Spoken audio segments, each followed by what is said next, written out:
All right, welcome back. We had such an amazing conversation with the prior episode talking about the mind body connection. And when we went into that, I knew that we were going to be able to break it up into multiple sections because this is such a huge topic. And we ended the first one going through a heart brain coherence activation session led by you, Dr. Lee. So once again, I'm here with my husband, Dr. Lee Horine, and I'm just thrilled to have us being able to share all this valuable information for you that can be so transformative in so many ways beyond just physical changes in the body. It can just literally change the trajectory of how you see the world and how you interact in the world. And with that being said, if you didn't listen to the first heart brain activation, go back to the last episode and listen to it. It is the last 8 minutes of that episode. If you can listen to it while you're driving, or if you have the opportunity to actually go shut your eyes and go through it, it is so powerful. It's so potent. It feels so good. I'm like still beaming off of thinking about it right now. And with that being said, listen to that. Otherwise, let's continue on this conversation here, because we talked in the last episode more so about how your current thoughts and your current emotions, so your emotional state, is leading to a lot of the issues of what's happening inside of people's bodies, a lot of reversible issues that people suffer from.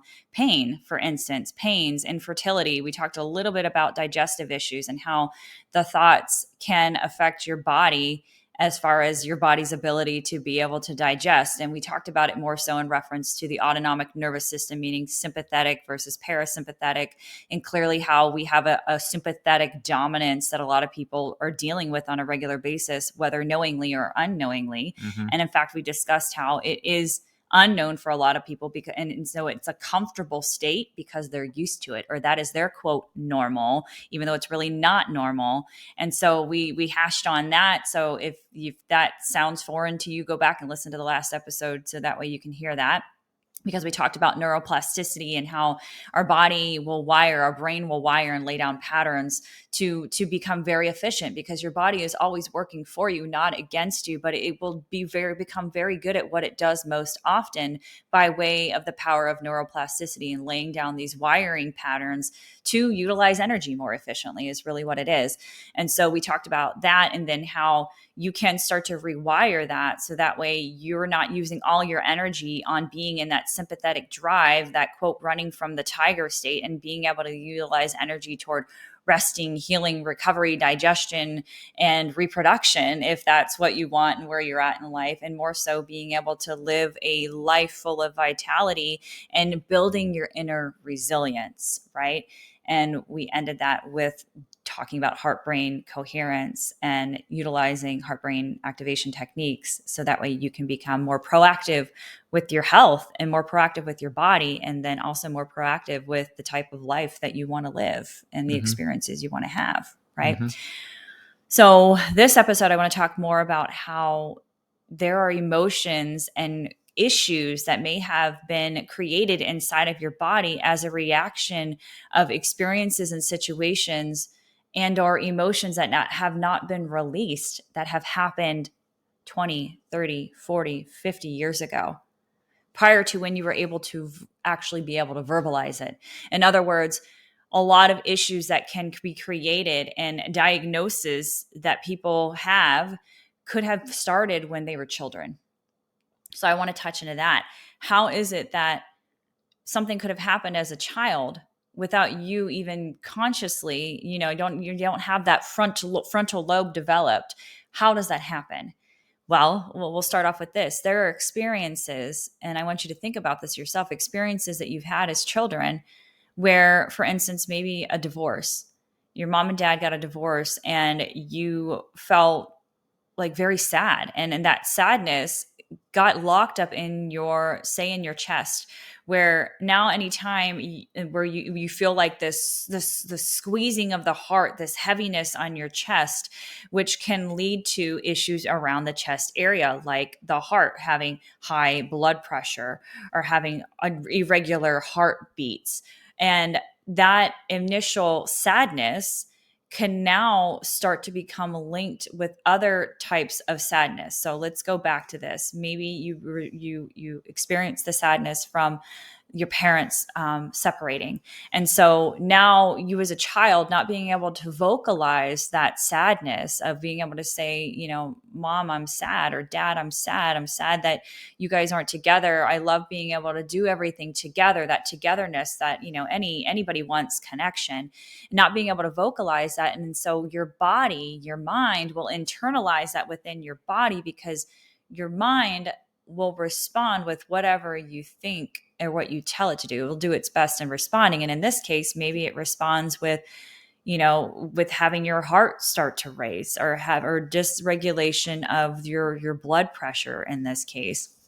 And so anytime now from that age, maybe that happened at the age of 7, or, whatever age it is, from that moving forward, anytime you hear somebody fighting, it triggers that reaction of, oh my gosh, fighting means separation with your parents, but you don't consciously know that's what that's linked with. Now it's triggering your body's physiological response, because your body knows when there's fighting happening, there's going to be separation happening, which that means there's going to be a disconnection. There's going to be a lack of connection happening. That means that I might not be receiving connection, even though you consciously aren't thinking about that at the age of 30 when that happened at the age of 7.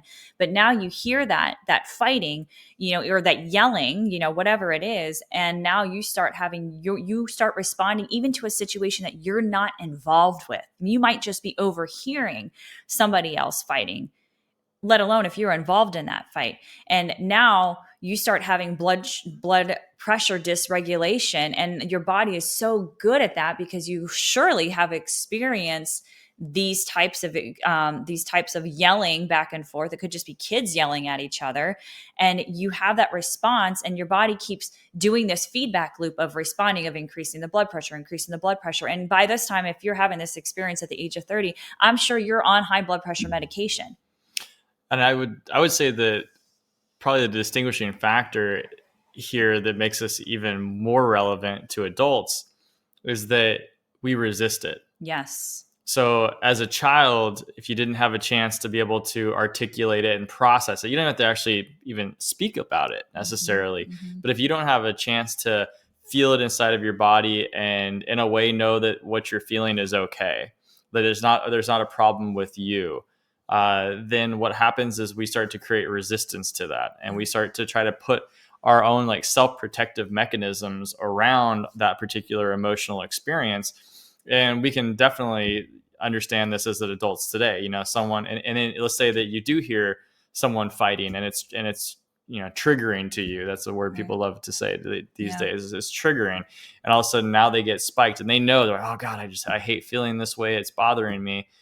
What we do is we try to resist that feeling, because you can logically say, well, it's not, I'm not under threat here. I'm overhearing somebody else arguing. It's bothering me, but it has nothing to do with me. And you have this logical conversation with yourself to try to protect yourself here and protect yourself from what you're feeling, because it might be interfering with the other person that you're with. If you're at a restaurant and you're overhearing this, or you're at work and you're being triggered by a particular emotion that is unfavorable to what you're trying to get done, or you have your kids around and you don't want to spill all over them, so you try to tamp it down. And you go through and you cover it up by ignoring it and pretending it doesn't exist. And we're taught to cover it up and pretend it doesn't exist. Like, we are conditioned. That's another thing when you're probably going there, is that we are taught to just move on. Like, this is what happens. These kinds of things happen. And while I survived, you should be fine. Yeah, it's the cultural conditioning within the United States, especially of tough it up, tough it out. Heroes aren't the ones who whine and complain. They're the ones who suck it up and move forward. And so we're constantly shown this notion or this idea that, all right, so if you're going to be a capable adult and do things in your life and succeed at them and do well, you have to be able to tamp down these emotions and move past them. Yep. And that's not a bad thing. That's actually, because what's the flip side of it? So that's one side of it, which now says that it shows that you're going to be ignoring these emotions, which has bad effects, which we'll go into some more. But then on the other side of it, if you're just this whiny ass who complains about every single thing, then that is actually detrimental as well, because you're never going to be able to persevere past challenging situations. You're going to bitch and moan and bring the vibe down for everyone else around you. So that is also very toxic and bad for you as well as those around you. So one is, the hero side of it is like, oh, it's just toxic to you, not necessarily those around you directly. Right. And then the other one is more toxic to you directly and those around you directly. Right. So you're better off in this paradigm, which where most of us are operating in today. So it kind of wanted to illustrate that what we're doing right now isn't just this totally awful thing. Right. It's just there's a middle ground here that's much more important, because then we can actually experience freedom from these emotions that are trapping us and damaging our body. Yes. And that comes down to accepting what it is that we're feeling. Yeah. And embracing it fully, not by talking about it. Right. And not by sharing about it to other people and being like, okay, we're going to do a group therapy session so that I can go back through and talk about what happened to me when I was a 4-year-old and, spend hours in therapy talking about it. And you can, because there is a power in being able to express it to a group. However, what you're getting to, that becomes a total cycle and a loop. That what is the action that is actually taken behind that? So you share it, you recognize it, and you're sharing it. But if you just keep talking about it and then think that that's going to solve it just because you just like let the gas out in this case, right? That by over talking about it, you actually create a cycle of plasticity. We talked about neuroplasticity in the previous podcast, which for those of you who didn't listen when we said, hey, go back to that, but just as a refresher, it's where your brain, when it does something, a neural pathway that is used often, will become very efficient at creating that pathway. So just like learning anything new, you have to hear it a whole bunch of times, but you're like, oh, Cap, I can't remember. What was that? What did that word mean? And you're learning a new definition for a word. I forgot. At some point, you're like, oh yeah, I remember. And then all of a sudden you don't have to think about it. The moment you don't have to think about it is because you have neuroplasticity. So these patterns inside of our body, when we're constantly talking about these old stories of trauma, one, it can be the first time that you do it, it can be very freeing. It can be liberating. Yeah. It's bringing a whole light into an area of your life that you've never thought about before. And now it's something that you actually have to let go of. Yep. Because if you keep talking about it, then you're going to create these pathways that reinforce the negative behavior. And we got a little baby crawling in here now. All right, so our baby came and interrupted, so we had to pause this, and now we're coming back. So we're circling back to the topic that we were just talking about. And roughly from what we recall, we were just stating, and you guys will hear it very clearly what we were talking about, but we were talking about group therapy and how going back over old injuries or old wounds can be helpful in the beginning if you've never even, leaned into this type of work. But if you just keep repeating those same stories, then what happens is it starts to create a victim mentality. You actually start feeling a victim to your stories, and you start making those around you, like often your parents or your siblings or old young friends, like friends that you had years ago, they become the enemies in your life that are causing problems, when in fact these were just events that happen, and it's our stories around them that shape who we are. And really, more of the stories, it's the actual emotions that we feel and tell ourselves. The story is basically a way to explain away the emotion that we were experiencing. So when we're looking at the middle ground here, the middle ground really comes down to, can you experience the emotion that you're currently feeling in the present moment, totally detached from how and where it came from? Doesn't matter. So it may have happened because your parents, had divorced when you were young, and you had these feelings that then are current today affecting you. You don't have to necessarily trace it all the way back. Instead, what you need to do is you need to feel it. You need to feel it, because our resistance to what it is that we're experiencing is the problem that most of us face. It's a resistance to the flow of energy. We're actually trying to stop ourselves from feeling a particular way. No one ever tries to stop themselves necessarily from feeling happy. Although there are times, as a kid, you're told to stop, Conditioning, don't laugh. don't laugh. I Don't take that laugh. back. Yeah. So that is a huge part of conditioning as well. And, we'll just segment the conditioning portion right now of how you are, depending on how you were raised, what your clergy was, the environment you're in, your community, your parents, and everything, all your influences have raised you to think, look, act, and be a certain way. This is the way you should be. This is the way you should act. This is the way you should look. And so we've been conditioned. This is the way you should respond. Oh, you're supposed to be quiet. Don't talk right now. Don't laugh. Kids, you're being too loud. Stop laughing. And the kids are laughing. And so I also want you to think about that you probably have been conditioned that way, and then you may have done the same thing. I get it if you're in the middle of work, or for us, like we're recording a podcast right now. Our little girl wants some milk right now, and I don't necessarily want her to be loud because I'm in the middle of something, but I also don't want to stifle her into thinking that she can't communicate with me to let me know when she wants milk, right? Mm-hmm. It's just to give it a really present example right there. So it is important for us to recognize that we have been conditioned. And so where is it that those are our actual thoughts and are our actual emotions on how we would respond or how we want to experience anything in life?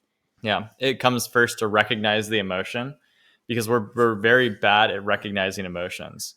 Super bad at it. Yeah. We know, and no one thinks that. You go, that's complete baloney, because I totally know when I'm upset or when I'm happy and all that. We do when it reaches a kind of a certain threshold. So early on in the emotion, imagine emotion is like a wave. In the beginning, from like the ocean far out, a wave is being created, and you can't see the wave at all. It just looks like the ocean. And then as it gets closer, you start to see a little bump in the water. And then as it gets closer, that bump swells. And then it finally starts to turn into a crest that turns into this wave that begins to break. Most of us catch our emotions as the wave is crashing and it's breaking. And we go, oh, yeah, I recognize that I have this emotion. Most people fail to recognize it early enough.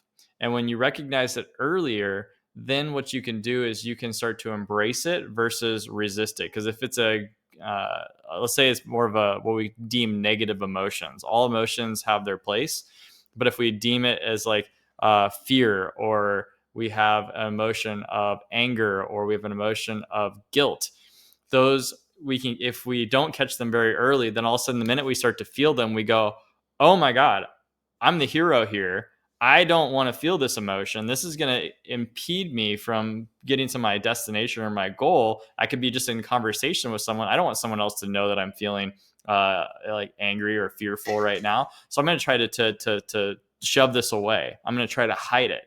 And so you do the opposite of feeling the emotion. You try to stifle it. And by doing so, anything that you resist persists, and it makes it actually more intense and worse for you. Yep. You need it to wash over you. But the thing is, most of the time, the thought of that when you're already going through an emotional struggle is like the worst thing that you want to do. You're like, wait a second, I don't want to feel even more guilty. Right. Instead, but that's really what you have to do until we can start to train ourselves to catch it very early and feel that emotion and let that come through and release it. What we have to actually do is go through a period of time where we allow ourselves to heighten that emotion exponentially. Yeah. And the example of guilt right there, I want to go back on that. And there's so many of us that have experienced the guilt for the first time as children.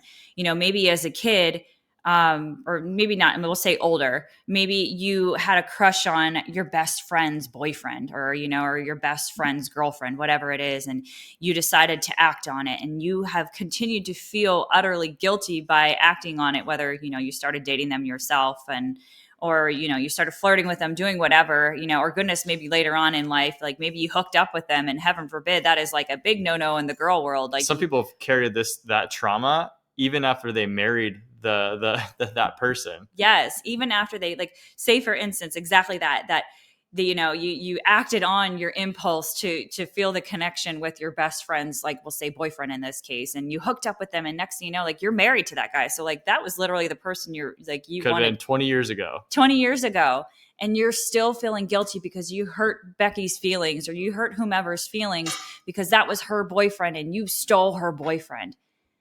Oh my gosh, release that guilt, and release that guilt, whether or not you have a, wonderful marriage with that person, or even if you married that person and then divorced them, it doesn't matter. That was part of your path. Or in the case that you just hooked up with that person and, nothing else ever become of it or whatever, release that guilt in the sense that that was part of your experience during that time. And you could also ask yourself, like, would you do that again? Guilt is a very dangerous emotion to allow to persist. And the way that it persists is because you resist it. Yep. And the reason it's so dangerous is because anything in the universe, like this, everything is vibration. And when you look at how things that are similar, they vibrate in a similar frequency. And when they're really close in frequency, what they'll do is they'll actually phase lock and they'll match. And this is actually like wave dynamics. If you look at it that way, if like you throw a stone into you drop two pebbles into a pond, a still pond. If you drop them at exactly the same time, the ripples will interact with each other and they will amplify those ripples as they cross. If you drop them off just at slightly different times, they'll actually neutralize one another. So when you are having an emotion and you are projecting that emotion of guilt out into the universe, then what you are doing is you are then inviting in reasons to be guilty.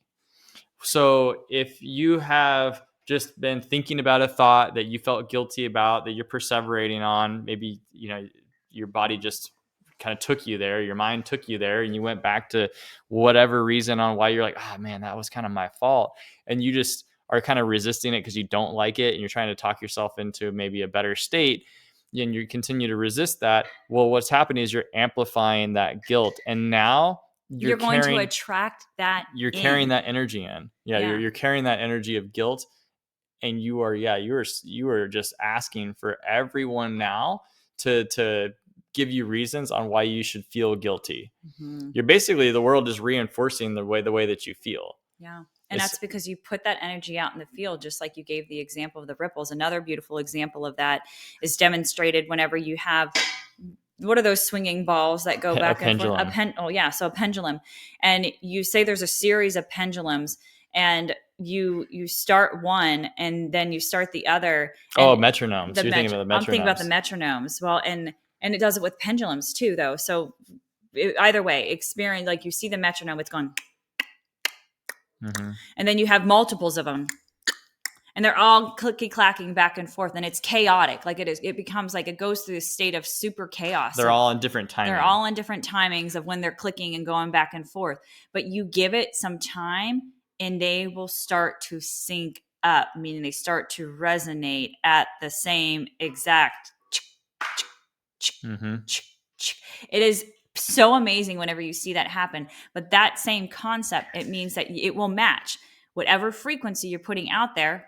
And emotions, energy and motion, emotions have a frequency. And so if you have the frequency of guilt as an emotion, that will be attracted out and it will match. It will become an energetic match through someone else that's around you that will activate that, because that's what you put out there. You put that out there, and so it's being reinforced. This has happened so many times when, like, I'm feeling guilty about something that I said. I might have, like, for us in particular, like you said something or I said something that upset you, and I feel bad about it. And because I feel bad about it and I continue to feel bad, and I'm like, gosh, I can't believe like I said that or I did that, and I'm feeling really, really bad.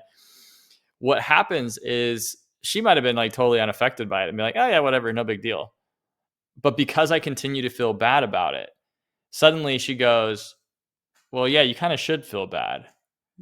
And then she almost plays the role that I'm asking her to play based on how I'm feeling, because Mm-hmm. I need someone to accuse me in that moment. And if you're in this situation, this is just how these emotions work. When you're in that situation and you're playing the role of a person who feels guilty, you have to have an accuser. You Mm-hmm. have to have somebody who you violated that gives you reason to feel guilty. And now you're going to find that person, and that might have been a person who didn't originally have that role. Yeah. And this is where a lot of arguments will come in, because it can be maybe not feeling guilty at this point, but you just feel combative, and you're upset and you're irritated, and that frustration needs a partner to be in conflict with. Yep. And so you then are just waiting for someone to walk by, and for instance, you might be irritated by something that happened in the day, and then I'm walking through, I might be in a good mood, and all of a sudden you're just like, gosh, and this thing happened, da da da da da, and now it's starting to affect my emotions. Mm-hmm. And I'm like, whoa, geez, like you seem a little bit irritated. What do you mean I seem irritated? Like you just did it, and all of a sudden now that all that gets channeled, right? And we start to push it towards the other person. And we all do this is human nature. This happens. Once you become aware of it, you'll start to recognize it in other people, but you can very easily recognize it in yourself. Right. Once you start to bring your attention to it. Right. Because we attract in from other people reinforcements of why we're feeling the way that we're feeling. Right. So we're talking about negative emotions, because that's what about positive emotions? Right. Well, I really want to go back, because I really want this episode to be focused on how it has stemmed as a child and how that has been carried on. Gotcha. So I definitely want to utilize that conversation for yet another part of the mind body connection, and really of a mindfulness practice. So I want to pause that right there, as amazing as that is with that thought pattern. But I want to go back to, even as a child, say there's a situation that has happened that, I gave the example of divorce, but like maybe you had a nanny that you didn't like, or maybe you were dropped off somewhere, for daycare or whatever it was you didn't like, or maybe I got forgotten at school one day. And then what do you recall of what happened with that? Yeah, like, so as an adult, my mom was probably like a half an hour late, but she was never late. And I went to and she always picked me up, and so I always stood by the flagpole, like where all the kids were at, and like the parents would come in a big line and pick everybody up.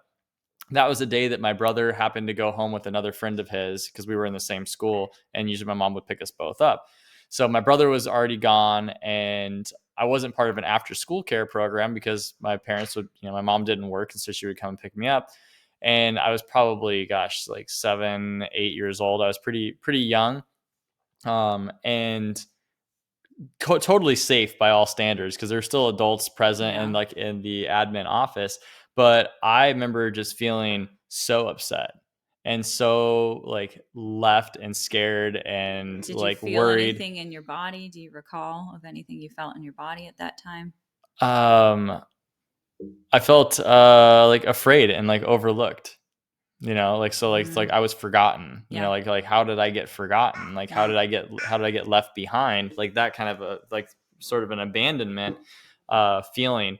And what's so crazy is it's unrealistic in real life. I mean, it was like this was 30 minutes maximum.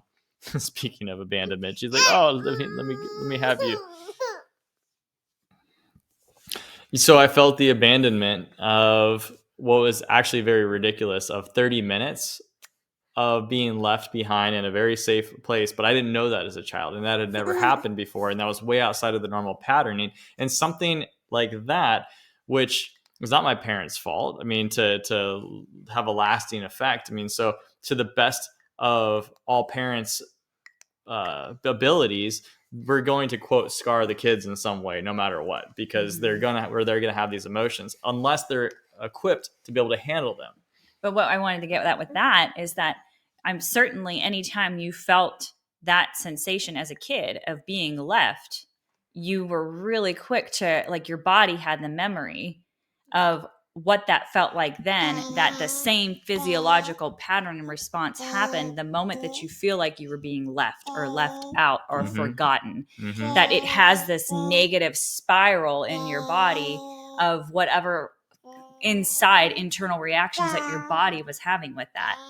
some people have that they developed a stomach issues, like they had like a stomach ache or a belly ache, and that now every time like they get left or they feel like they're being left, they have a stomach ache, and that stomach ache, literally your body is responding to that ache, it's having a reaction to it, and that 20 years later, if that emotion in particular of abandonment, of being forgotten, of being like left behind hasn't been resolved, you may now have a true diagnosis labeled as like, constipation, diarrhea, irritable bowel syndrome, maybe irritable bowel syndrome or Crohn's disease or something like that, that had developed from a seemingly small situation of having a stomach issue, and not being able to vocalize an emotion that you're experiencing. And now 20 years later, not ever going back to like just let that free up, has got that emotion has now been trapped in your stomach, to now every time that gets triggered, and now you have a chronic condition that is now ongoing in your body. Mm-hmm. And that happens so frequently. And there's so many of us that probably have things, if we've never done any type of, regression work or rewiring work or patterning work or heart brain coherence work, that you might have conditions, more than likely you have conditions that you created. And that's something that hurts when the first time you realize that you actually created that condition. Mm-hmm. Because the Yeah. knee jerk is to be like, well, no, my mom did. Yeah, my in mom this case, did. it's like, oh no, my mom, because she left me or something. And I had a very blessed, happy childhood. I had great parents who were very conscious and did a fantastic job raising me, and other people don't have that. Right. They didn't have that luxury, and they have it's much easier for them to want to blame their parents for screwing them up and giving them whatever problems that they have, especially when they find this out. So it's very challenging to take responsibility for it and be like, oh no, this was a me thing, and how I processed it, or how I created the resistance to these emotions. Right. And I also do need to back up a little bit because of the fact, it is not fair. And I will let you know that no, it doesn't give an out, so to say, for your parents, like maltreatment, or for awful abuse, things that happen. or for it does not give. So I have to be very clear in saying this, that it was not okay for that to happen, and it was not right for that awful thing to happen. But also, and it's not like you created that and you made that happen. No, but what I want to bestow upon you is the fact that your response to that in the moment that may have led to a triggering series of events leading to physical ailments in your body can be changed. Mm-hmm. And you can forgive that person, not for them, but for you. Forgiving just means letting it go. Yes. Like where you don't hold on to thinking about it all the time anymore. Exactly. So it is not okay that stuff happened, nor did you deserve that or any of those things. However, now knowing what you know, being an older, wiser version of you, you can go back and rewire that patterning that started then as a child as a protective mechanism for that situation, now can be turned into a positive and rewiring, beneficial, freeing version or emotion, and subsequent body responses that you can heal yourself through your mind, through the power of being mindful and being aware. And everything, as I say, starts with awareness. And of course, having the knowledge and the belief that you can change that. And if you want to sit and just keep rewiring and like, but it wasn't right, but it wasn't right. No, you're right. It wasn't right, whatever the situation was. However, does you going back and saying it wasn't right, is that changing your response? That's the most important thing that we're trying to get at now is, yes, those things, those ailments, the issues, the responses, the emotional responses that have started as a child are now triggering you later on in life. You have the ability and you have the decision. You get to choose. You have the choice to decide to switch that, and you judge that based on what are the results in your life.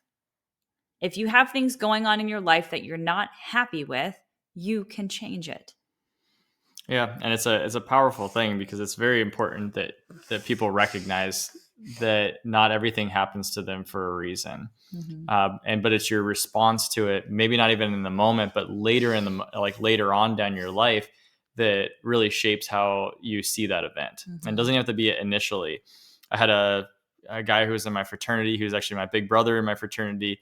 Uh, he has a scar because he got stabbed while he was just out having a good time, trying to break up and to break up a fight. He saw that there was a fight going on, and he was like, "Hey guys, you need to just like take it easy." He was a big guy himself, and some guy pulls a knife and stabs him. Talk about trauma. Was that fair? Was that, of course not, absolutely not. He was trying to do the right thing. He was trying to to protect two other people, and doing what we were all taught to is the right thing to do. It's like, hey, no, don't fight. And he wound up being the victim in this situation. Is he a victim? 100% he's a victim. Mm-hmm. Now, if he goes through his entire life and he looks back and he feels like he's a victim, and this other person, as that everyone else around him is dangerous, and that any situation like that is, or anytime somebody raises a voice or someone's in conflict, now he's in complete fear, which could be understandable based on his circumstances. That also can become crippling in other situations that aren't that that aren't going to have any sort of dangerous outcomes to it. It could be in the workplace. Now someone's like someone is in an altercation or just verbally like disagreeing strongly towards one another. Now you're like, I don't even think I should get involved, or and like that thought process then brings you back to that trauma that you experienced.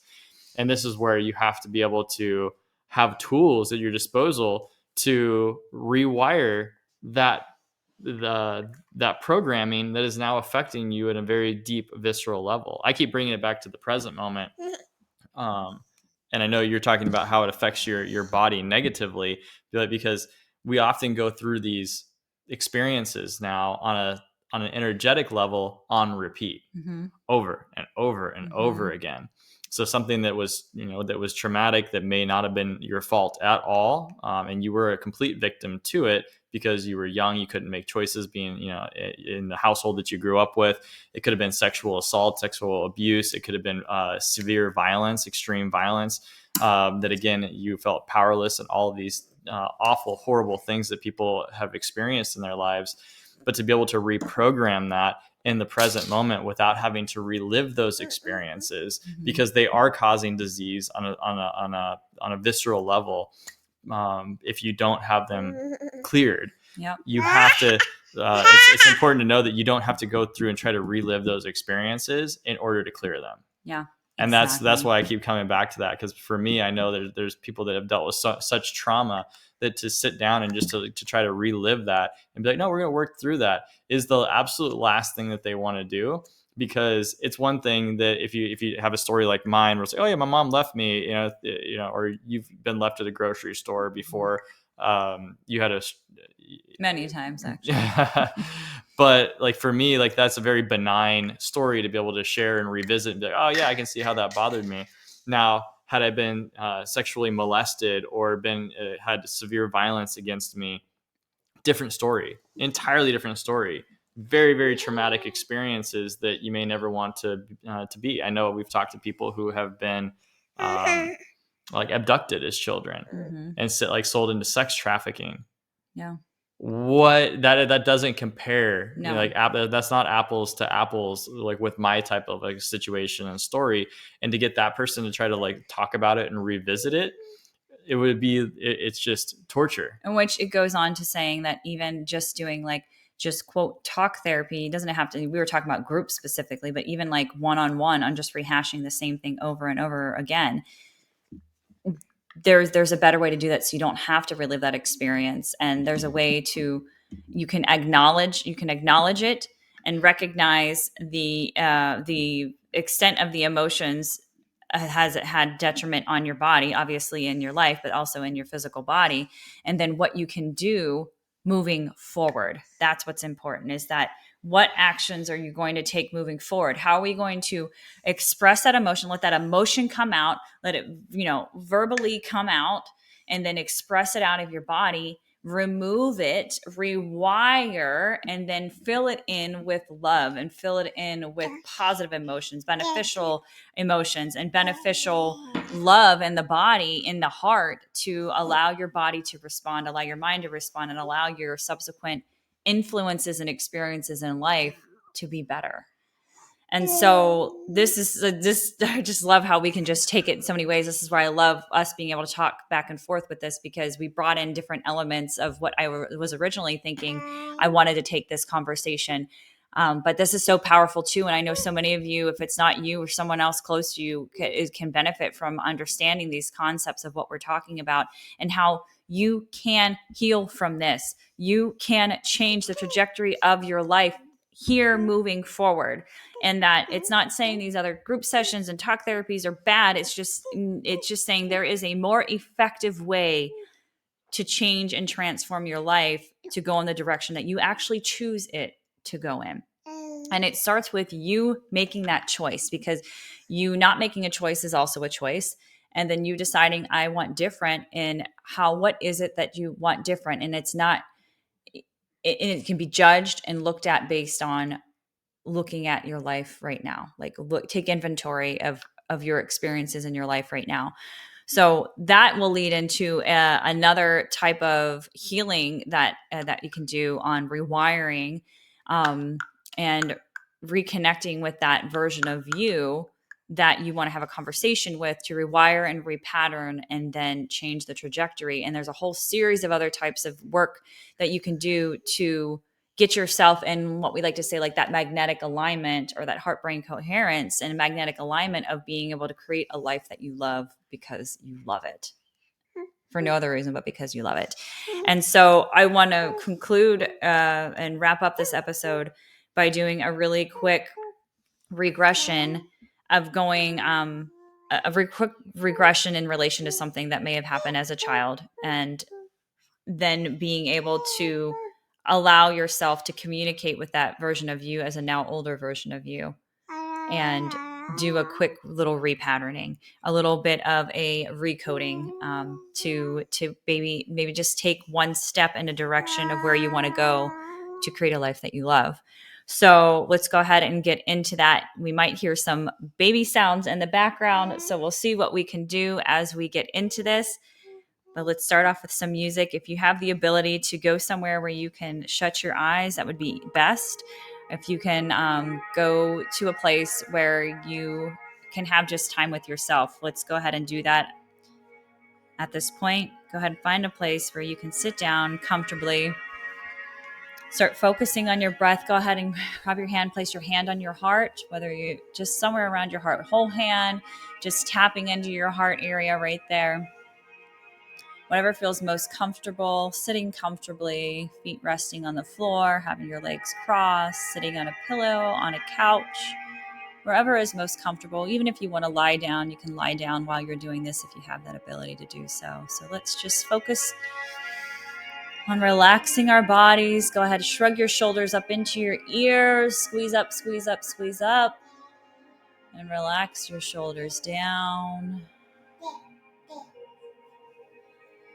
Really stretching your shoulders down. Go ahead and start relaxing that breath, breathing in through your nose, expanding your stomach nice and big, like that big baby belly breathing. Breathing in for 3, 2, 1. Hold, and then release out through the mouth. Exhaling out for double that 3. So for 6 breaths, 6 seconds out, breathing in again through your nose, expanding your stomach. And exhaling out through your mouth, nice and slow. Even if it's not out for 6, just breathing out nice and slow and longer than what your inhalation was.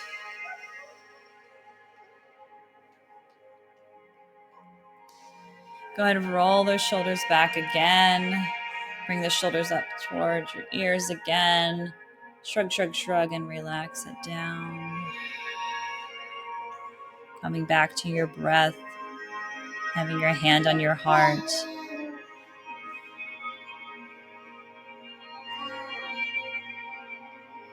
So I want you to imagine, go ahead and have your eyes closed. If you have them closed, look up while your eyes are closed, looking up, up, up.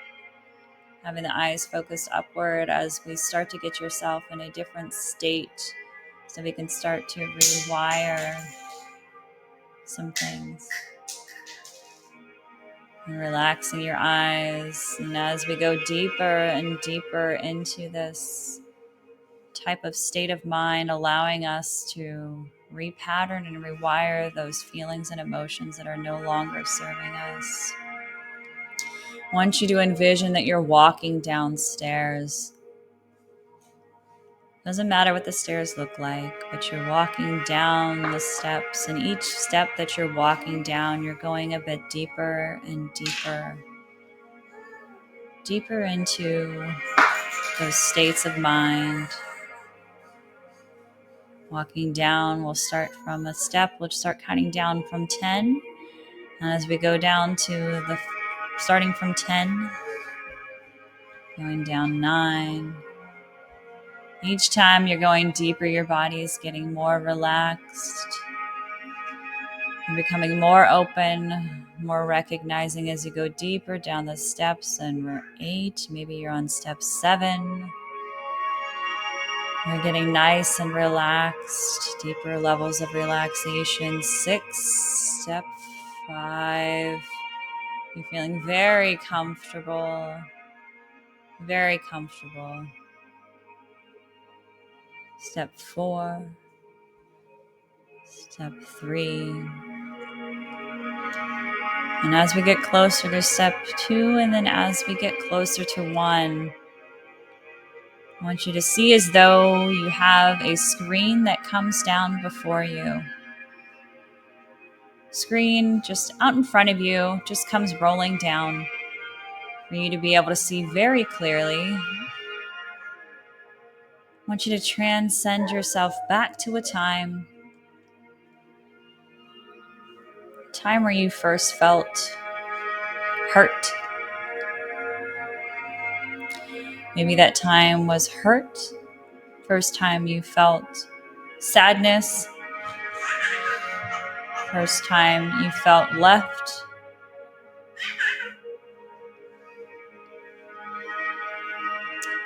I want you to see that come up on that screen right there. See that younger version of you, that unknowing version of you, that version of you that was just a child, that innocence.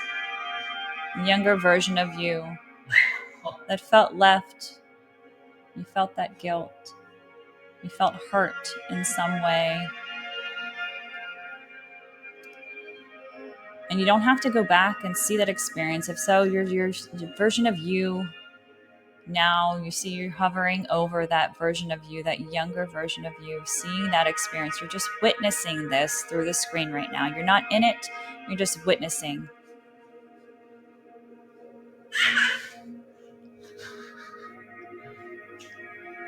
Allow yourself to feel the emotions that you feel now as the older, wiser version of you seeing that experience. You may feel little tears coming to your eyes swelling up. Maybe you feel your stomach feeling a bit uncomfortable, your chest get tight. Just allow yourself to feel that as you witness that version of you in that experience.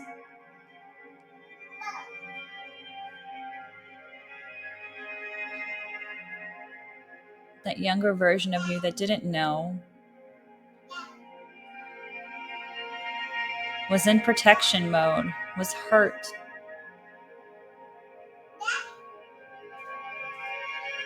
Physical or emotionally.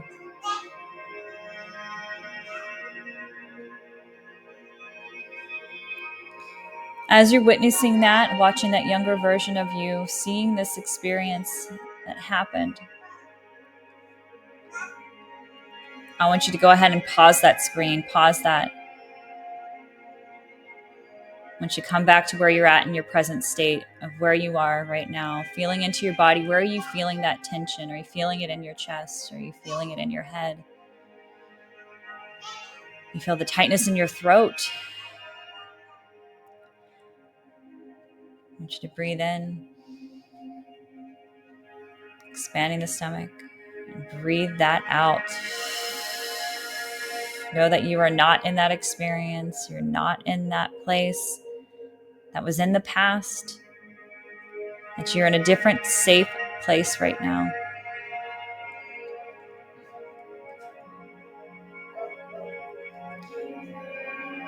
back on that screen, I want you to look back at that screen after you've had a couple of breaths, breathing that out, realizing that is not me right now. I'm not experiencing that. That was in the past.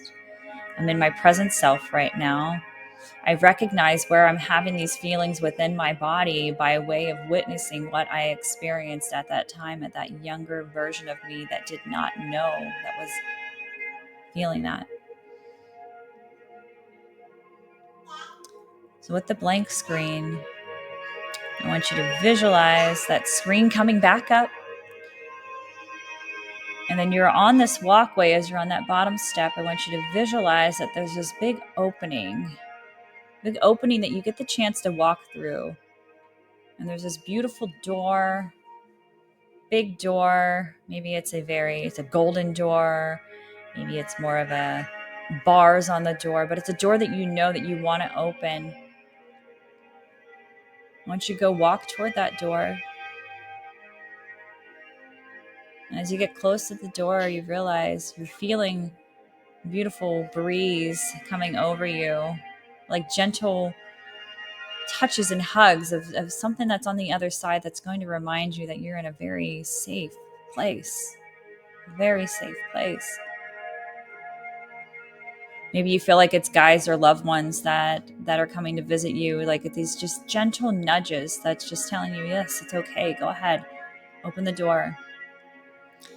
So you open that door, and there's just beautiful light coming through there, and you are now in a place that you find to be the most comfortable, your place of zen, your place of creativity, your place of total comfort, total ease.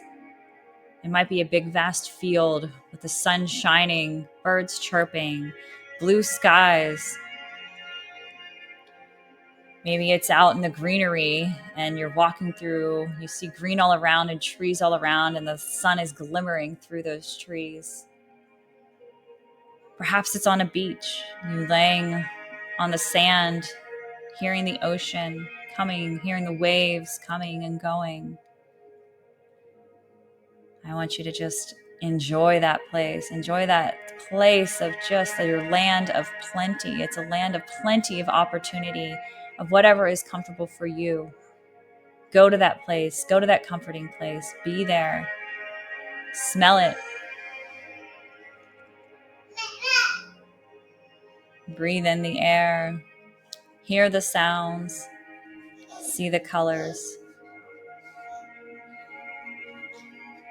Now in that place, I want you to witness once again that screen, pull that screen down, that screen comes down in front of you. And now this time, whenever you see that young version of you from what you last experienced, that knowing, that hurt, that discomfort, that pain that you felt as a kid, I want you to see that young version of you. Look at yourself. I want you to stand in front of that screen as though that younger version of you can hear you. That younger version of you sees you now in your current space, in that land of plenty, in that place of all creation of possibilities, staring back at you. I want you to reach your hand out to that younger version of you. And I want you to give that younger version of you a hug. Give that younger version of you a hug. Embrace that younger version of you. Maybe perhaps even just gently put your hand on top of their head. Wipe their hair aside. Wipe their tears away from their face. Give them a gentle hug. And you tell that version of you, you are anything you want to be. You are safe. You will and have worked through this. You are beautiful. You are amazing. You are worthy. You belong. You deserve. You are perfection.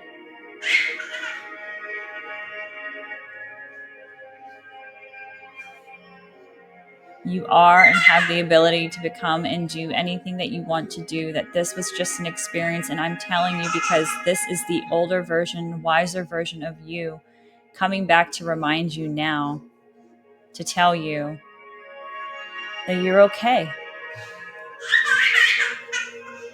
that you have worked through this, that you don't have to continue feeling that. You don't have to continue reliving that you are here for you, and that you have others that are here for you too.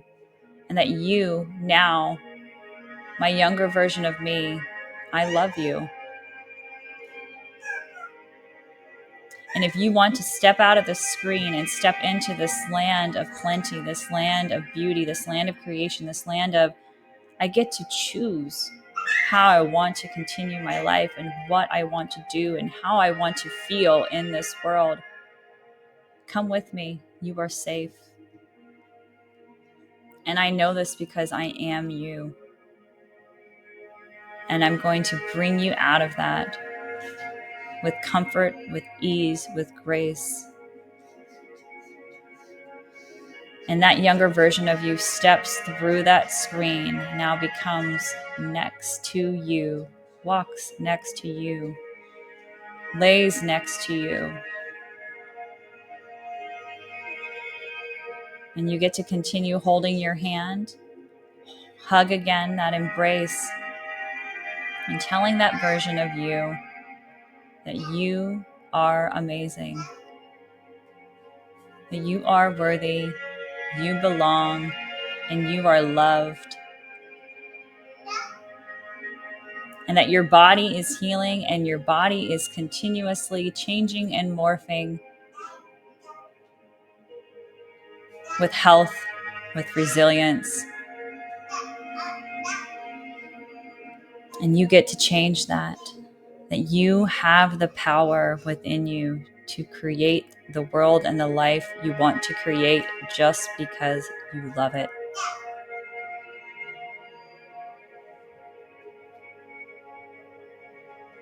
And so now, coming back to your body, I want you to tune in to where you're feeling that connection. Tune into your throat. How does your throat feel now? Does it feel a little easier? Does it feel a little less tight? Maybe it's gone. And you don't feel the tension in your head, the pressure in your chest, the discomfort in your stomach.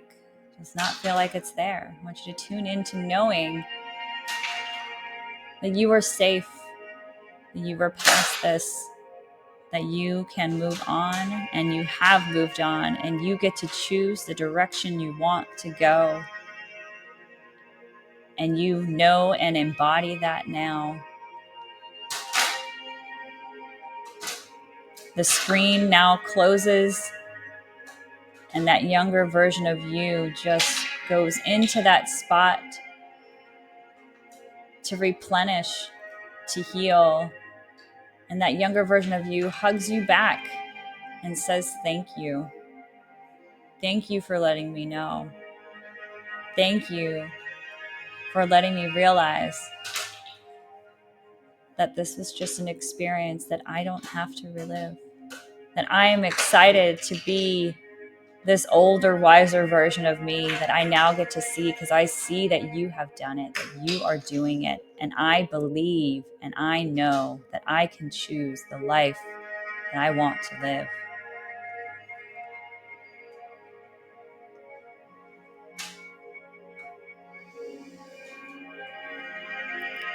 And that younger version of you now is like, I want to go run around and use my energy. I have newfound energy that feels so good. And you allow that version of you to go play, to go do what they want to do, because they know they're safe. You know they're safe. That they're more than okay.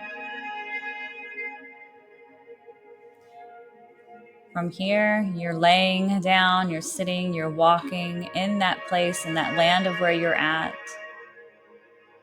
And you're just focusing on all those good feelings and emotions. And from here, I want you to decide right now, what do I choose? What do I choose, knowing that I am safe, I am worthy, I belong, I am loved. I choose to, and you fill that in. And as you're choosing that, I want you to physically, while you're thinking about that, I want you to With your right hand, put your right hand over your left wrist, and you think about that choice of what it is. And I want you to expand that choice of, if it's, I want to move somewhere, I want to be on this beach more often, I want to live near the beach, I want to be walking through this pasture, I want to be in the field, I want to walk through the forest, I want to be climbing the mountains, wherever that peaceful place is. You're holding on and you're expanding that scene so much more, and you're holding onto your left wrist, physically grabbing your left wrist, holding onto that scene, and how good it feels to be there. The warmth in your heart, the lightness in your chest, the openness of your throat, the clarity in your head, the comfort within your gut and within your stomach region, the total comfort that you have in your body, and receptiveness and openness that you have, of feeling so empowered, of knowing that you get to choose and that you are the creator of your life, and you are choosing that now. Expand that, what that looks like, what that feels like. Get all your senses involved with it. Expand it, expand it. And now release your hand from your wrist right there. And I want you to think about looking where that younger version of you, where do you think that younger version of you went? Where did that person go? Where did he or she go? And then you just smile, because you know that version of you just went off in total enjoyment. And you smile and you laugh. Maybe went to go climb a tree. Maybe went to go swimming in the ocean for a little bit. Having a good time somewhere, met a friend, whatever it might be. And in that space, I want you to go ahead and bring yourself back, knowing that from this space, you get to come back and revisit that space at any point in time that you want. And if you want to bring yourself back to your present body, let's go ahead and bring yourself to your present body. Start wiggling your toes, rolling your shoulders. As you come back into your physical body right now, maybe roll your head from side to side. Move your fingers. And when you're ready, go ahead and open your eyes. And welcome yourself back to your body in that state of knowing that that version of you is having fun, and that version of you now, in this older version of you, gets to choose and be the person you want to be, express the way you want to express, feel amazing in your body if you want to, and create from that space. And so I want to remind you that when I had you lock on your right hand going over your left wrist, that has now become an anchor for you. That when you specifically put your right hand over your right wrist, that will take you back to that place, to that land of plenty, to that beautiful space of total ease that you want to be in. Even if you're not physically there, you can bring yourself there, because you got all the visceral sensations to be able to go back to that space at any point. So you can know you're always in a place of safety, security, comfort, and creativity. And so with that, let's go ahead and wrap that up. Enjoy that experience. Use that anchored point, grabbing onto that wrist whenever you want, as an opportunity to bring yourself there. And if you want to do breath work while you're there, if you want to create from there, it's also a beautiful place for you to go and think about. It's your land of plenty. It's what do you want to create in that area? What do you want to do? What do you choose? Because you do have the choice. Awesome. And so with that, do you have any final words you'd like to share, Dr. Lee? I don't. Well, I love you all. I hope you have an amazing rest of your day. Go back and replay that meditation at any point you want to, and know that that meditation can build on itself. It doesn't always have to go back to that same exact point. In fact, that's the point of this, is that you don't go back to that same point every time. Most of the time when we have different experiences, as you now know, as we talked about this in this episode, those different experiences of like hurt, pain, feeling left, whatever it is, they start to latch on to other experiences, because you would have attracted it into your life again if you didn't actually feel through it. And so when you go back and you do this, I want you to experience, go back at a point to where it's a different place. And if you're doing it if you've done it effectively, you'll know that you won't be able to think about that time because you've healed from that. And now you're moving on, and we can go through and we can heal different stages while you're still being able to create simultaneously, which is the most powerful thing. So we love you all, sending you all the abundance and anything you want, and go out and be those conscious creators and just enjoy life and in abundant health and vitality. Namaste.